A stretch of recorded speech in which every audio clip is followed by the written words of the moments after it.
Well, today I want to just tell you and hopefully express um, with what God, I believe, is just asking me to share just how awesome you are, like how amazing you are. Um, Thanks. I heard a you too in there, so it's not what I was looking for, but it's always nice. And I feel like even thinking about that, expressing that, saying that we may not get that enough, and it's something that confirmation, that encouragement, somebody saying that, actually we get a lot of other stuff that's at quite the opposite of that most of the time. And but I mentioned at the end of last week, just God's just speaking to me about how in the beginning He told us to be fruitful and multiply, and then Jesus really before He went to sit at the right hand of the Father, just speaking to, in a way, be fruitful and multiply, saying, go and make the disciples of all the nations. And I want to stay here in Genesis 1 today, and just hopefully just kind of, we know the story. Unless, you haven't been in church your first time ever and not hearing any story out of the Bible of creation. But in this and in studying this, just, man, I feel like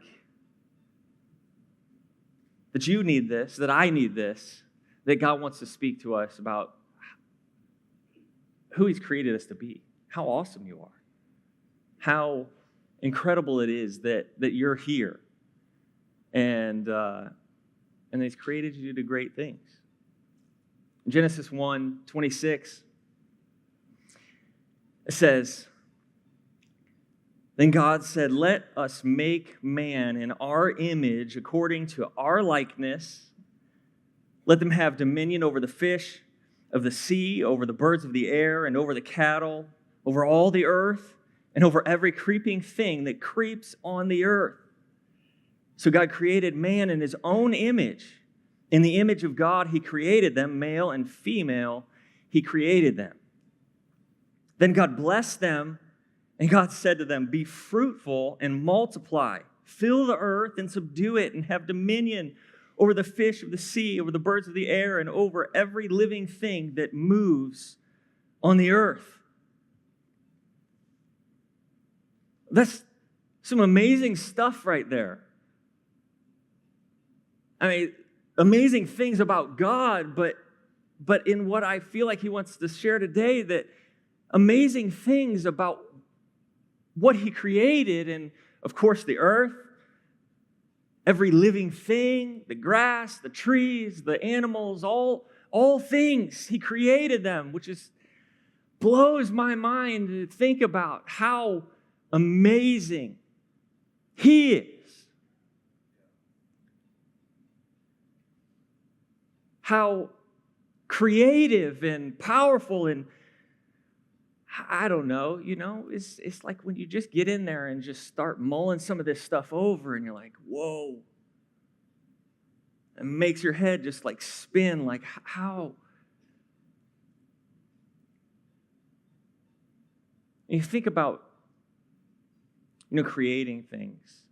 Most of the time, let's say you're an artist, a sculptor, a writer, any of these things where you're kind of creating, and many times, a lot of the stuff that we do is actually like copying. I'm not talking about plagiarism or whatever, but like things that are created, and we're like, oh, I'm going to paint this, and I'm going to make the scene look different, but it's there, and you're kind of copying it. But to think about that God created what didn't exist and made it and formed it and created these trees and this grass and these animals and all that's here, and thinking about, whoa, he didn't have something to go off of. He's like, I'm going to make it look like this other thing.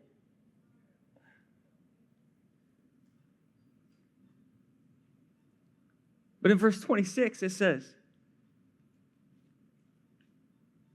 then God said, let us make man in our image, according to our likeness. Let them have dominion over the fish of the sea, over the birds of the air, over the cattle, over all the earth, every creeping thing that creeps on the earth. But, oh, look at this. Hold on, wait a second. He then is going to create man.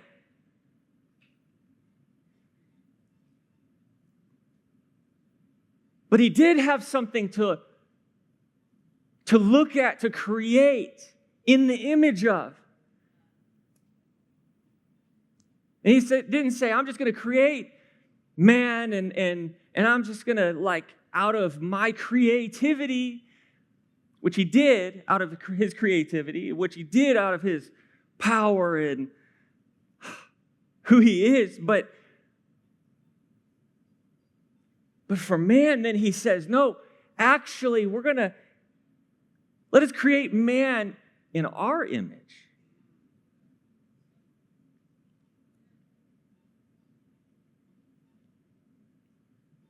To understand who we are, actually, to really truly understand who we are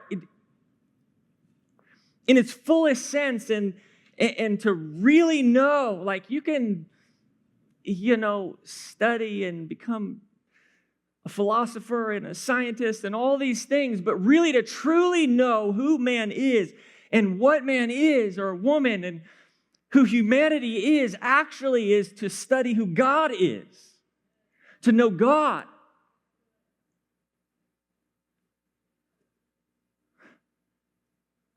Because God said, let's make man in our image.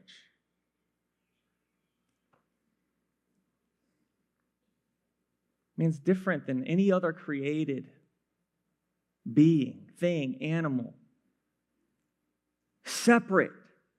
Something in a different category that you can't bring together or say, there's similarities in different things that you can say, oh yeah, we're going to. But no, it's a completely separate category that can't be mixed together with everything else, because everything else was not created in his image, saying, out of my image and who I am in my likeness and to look like me. That's how he created you. That's how he created me.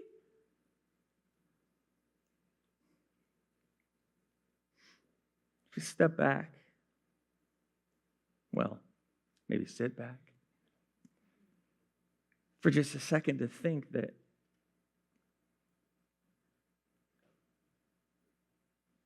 this is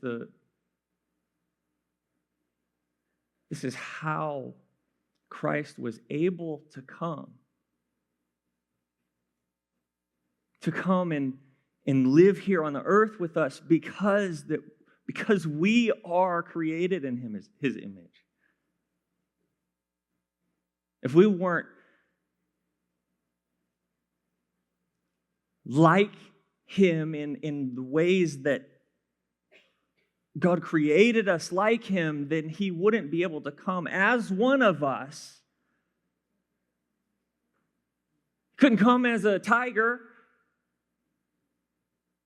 because a tiger doesn't have, and it's not really even just because of the physical form. It's because of all the other things that we are, that you are. Your spirit, your soul, your mind, that these things that animals don't have, that are God, that are created in his image. That's how the incarnation and him coming is actually possible, because of this.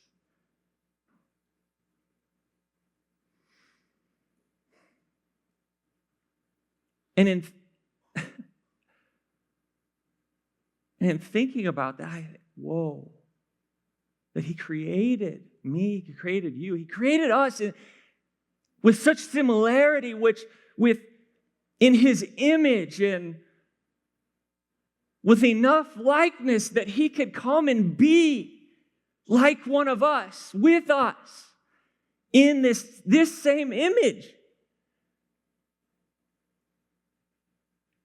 And I don't know, I've thought about a lot of these things before, I guess. But for some reason, that hit me so hard. It's like, whoa, he created us with enough likeness and similarity that he could come. Not even in just that time that he came to redeem us, but that he could reside with us even now, in us, that his Spirit.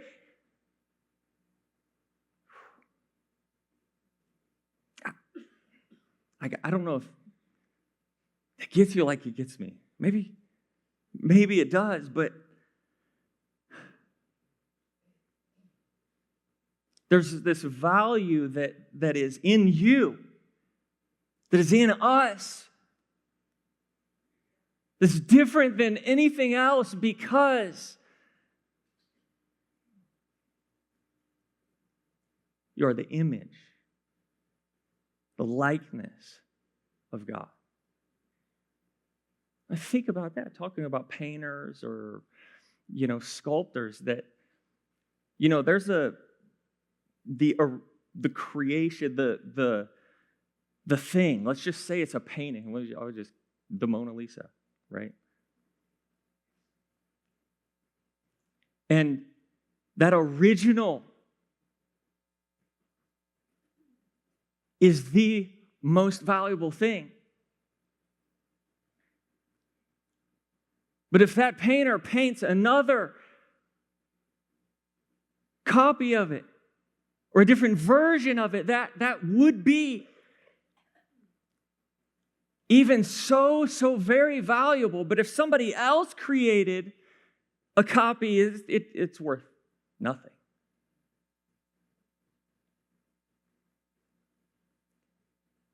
Thinking about who God is and his value, which is limitless, and his power and his grace, all these things of who he is, and then thinking that he said, I want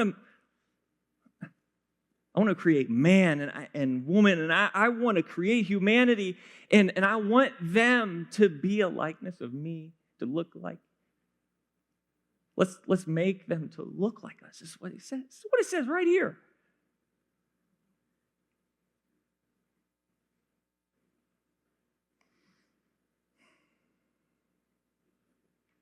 That's how valuable you are. That's the worth that we have as human beings. It's not just how cute you are or how handsome you are.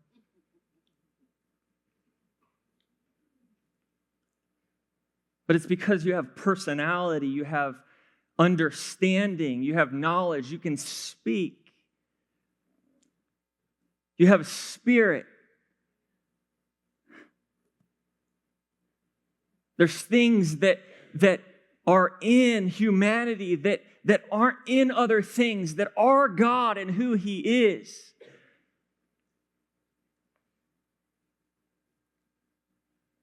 And just to even think about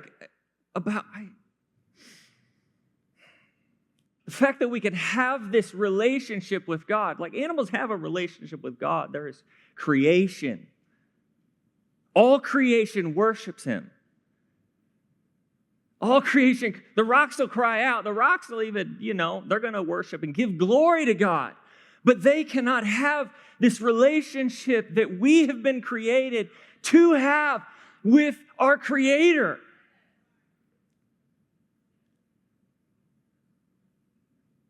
Because he saved these things for us, for humanity. This personal relationship, this communion, this being together as father, son, father, daughter, as children.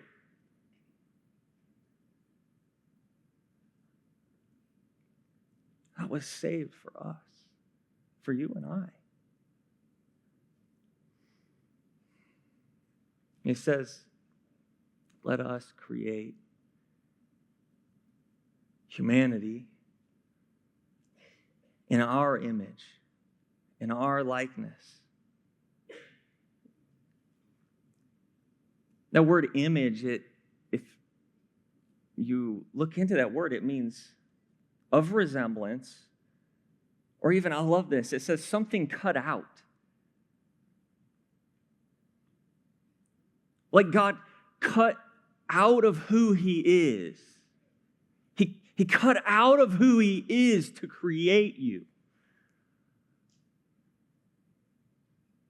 And I don't know exactly how he did it, but I love to hear that and think like, whoa, not only did he just make up some stuff and put the dirt together and, all this stuff and create me or create you, but he cut out of himself who you are.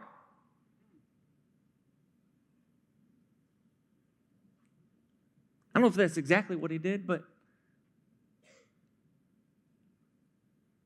I know that he gave us who he is, and we are in his image. It says after our likeness, similitude, and it even says of external appearance. Now, I don't know about you. What does God look like? I don't know, but we get this picture in the image of God, in the likeness of God. That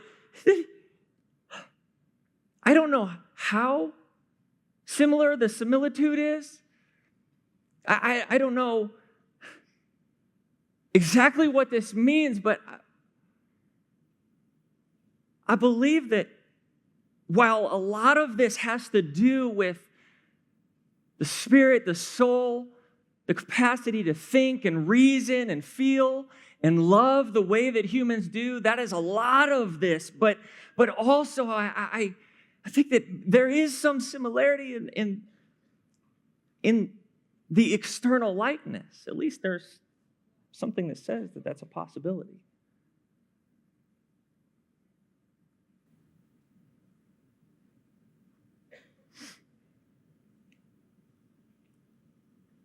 You're valuable. You're amazing.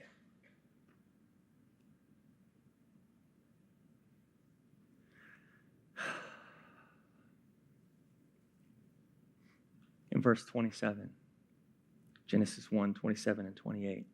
So God created man in his own image, in the image of God, with similitude, external appearance, cut out of himself to create you and I to be in the likeness of him. It says in the image of God, he created them, male and female, he created them. Then God blessed them. And he said to them, so then after this moment that he is creating humans, then it says that he blessed, not only he blessed you, he blessed us, he blessed humanity. Then he said, be fruitful and multiply. Fill the earth, subdue it, have dominion over the fish of the sea, over the birds of the air, and over every living thing that moves on earth. He created us in this image, in this likeness. A difference from everything else so that we could have this personal relationship with him and this communion, this conversation, this closeness with him. And then he says it. Then he blessed us, humanity, and says, be fruitful and multiply. Of course, being fruitful means to bear fruit or even to branch off.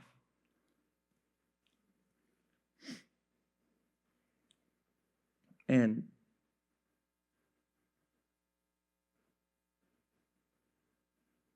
I think of even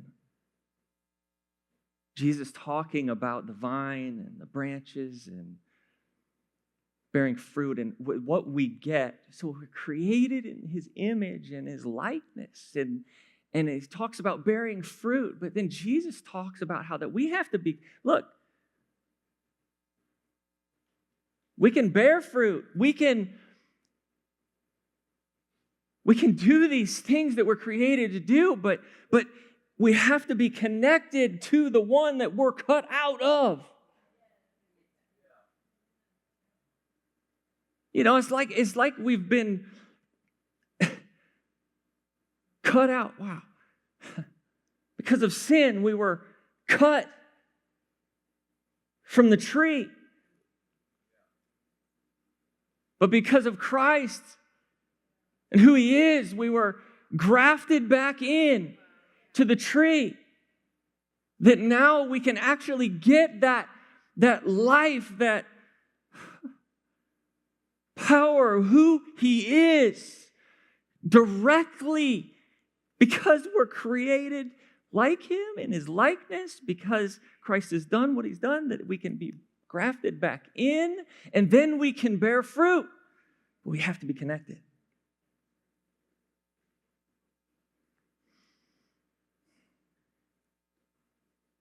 It says, fill the earth, subdue it, have dominion. Dominion, it means to rule or to dominate. Did you know that God told you to rule? God told you to dominate. I love that.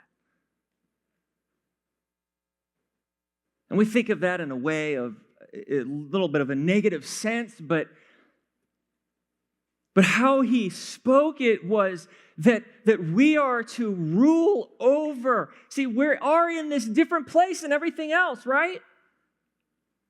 But how much do we let everything else rule or dominate over us? When he spoke to Adam, he's like, I want you to have dominion, to rule, to dominate, to control, to understand, to give direction to. Like, all these things you look at and you say, oh yeah, well, that was him. No, it's you. He spoke that into humanity.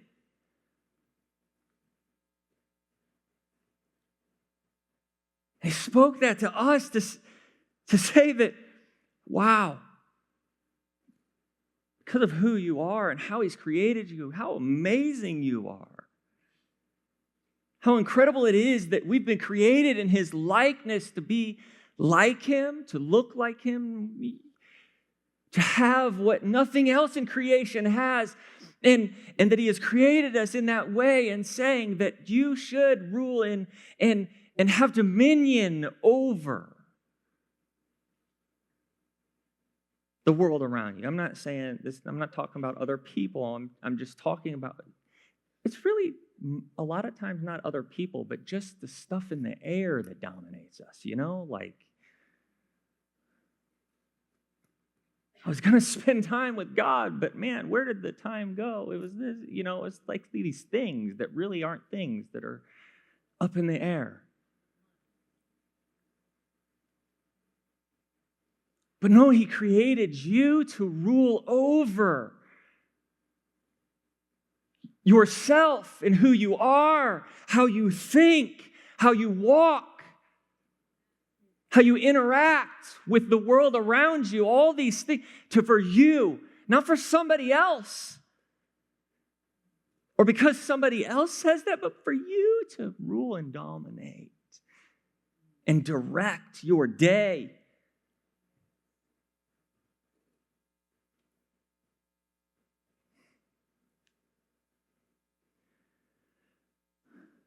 He said, dominate. Dominate the day. And I'm not, you know what? If you've known me very long, or maybe you have to be fairly close to me, but I'm not one of those people that's like the super type A personality. And really, many times I have kind of issues with those people because I'm like, maybe it's because I'm frustrated that I'm not type A. I don't know. But those people that are like, we're going to do this, and this day is going to be awesome, and I'm going to, do all this stuff, and here we go. Yeah. You know what I'm talking about.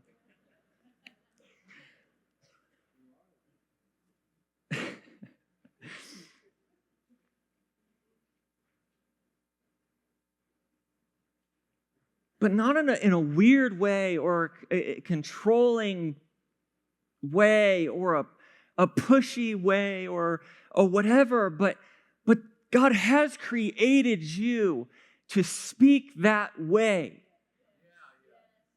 He's created you to say that no thing of this earth is going to keep me from doing what I'm supposed to do today.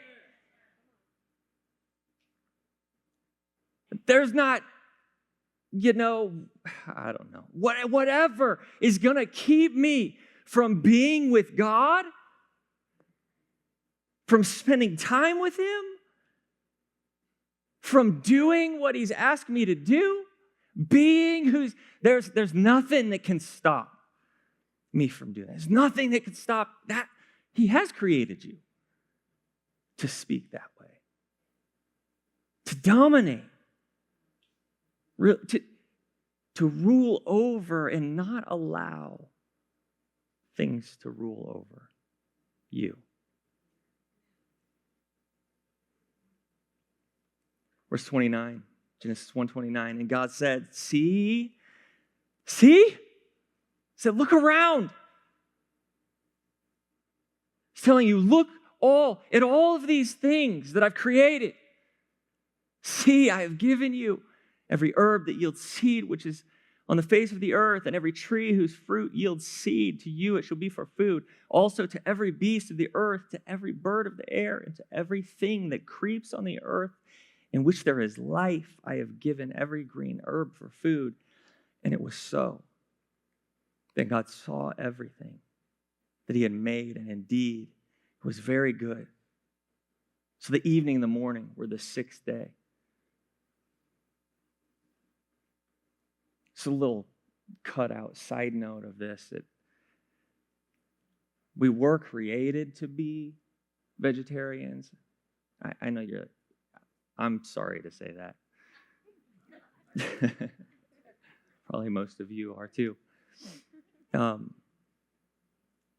I mean, after the flood, things changed. And so, God gave His people meat, so I think He's given it to us too.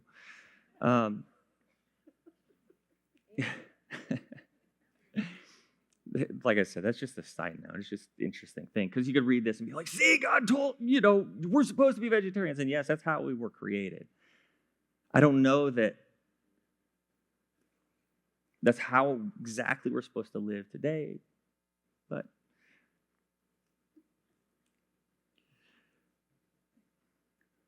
He says, see, look out.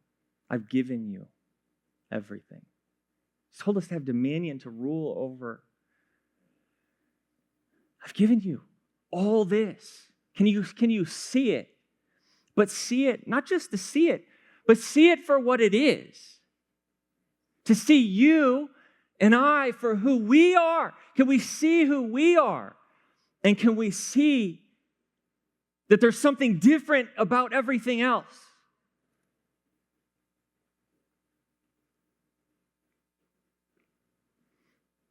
In verse 31, it says, then God saw everything that He had made, and indeed,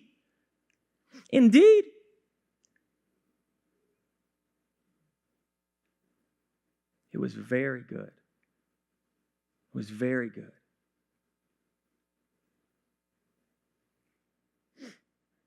When God looked out, when He looked out at what He created, He had created man. He created humanity, man and woman, and He looked, He had cut out from Himself in His image, created us.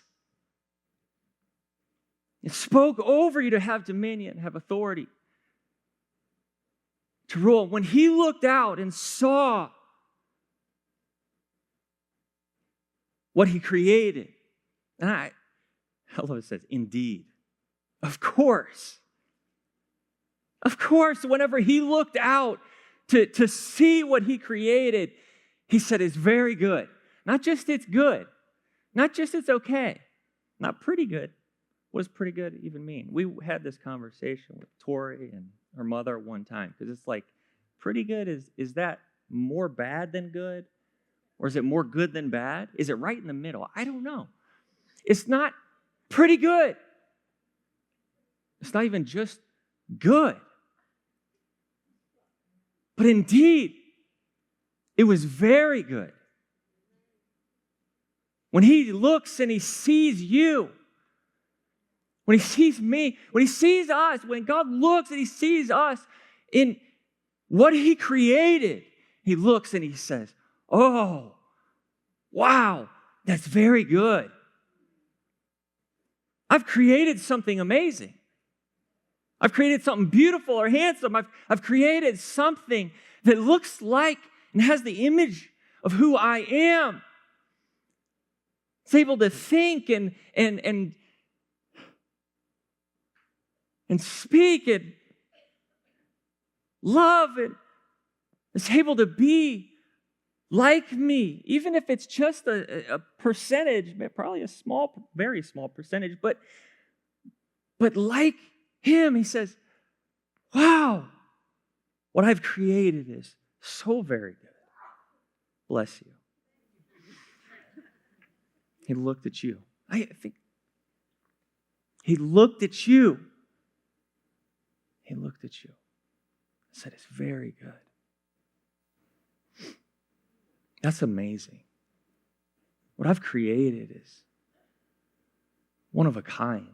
It's beautiful. It's got so much strength and understanding. Is what I've created.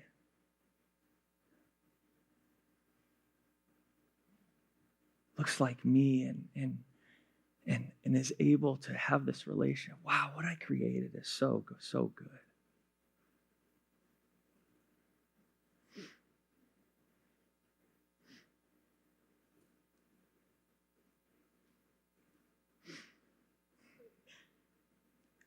Because he created you like him, he is able to give you this ability to have dominion, to rule, to have strength, authority, power. I'm not going into Jesus because it's already time. But when Jesus was there and he says, all authority has been given to me. Not just a little bit, not just some, pretty good, whatever. He says all authority because, right, he is God. Every bit of authority, he says, all of authority has been given to me. And he says, go. I'm giving back that connection with myself, with us. I'm grafting you back into the vine. I'm placing you back where you should belong so that you can get what you need from me, so that you can be who you were always created to be, so that you can bear fruit, so that you can multiply, so that you can rule, dominate.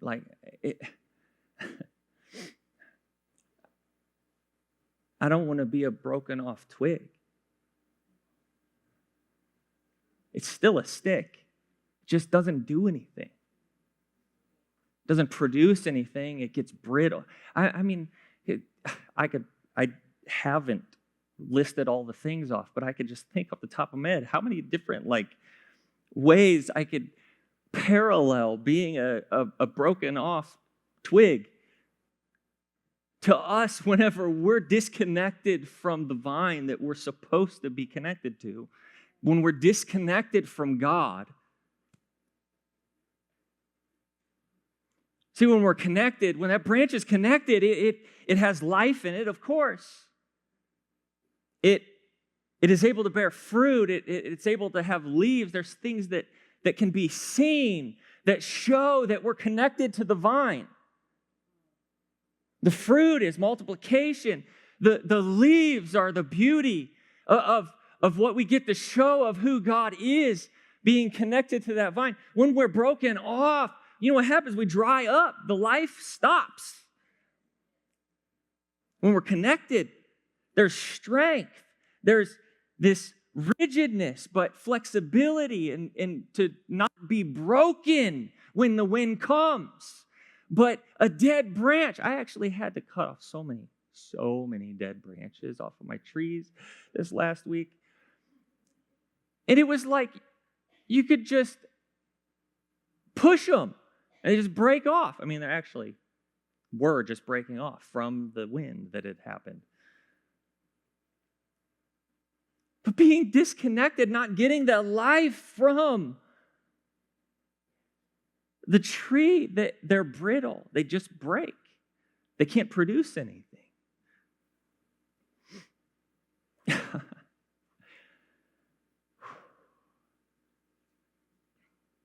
But God created you and I for connection with Him.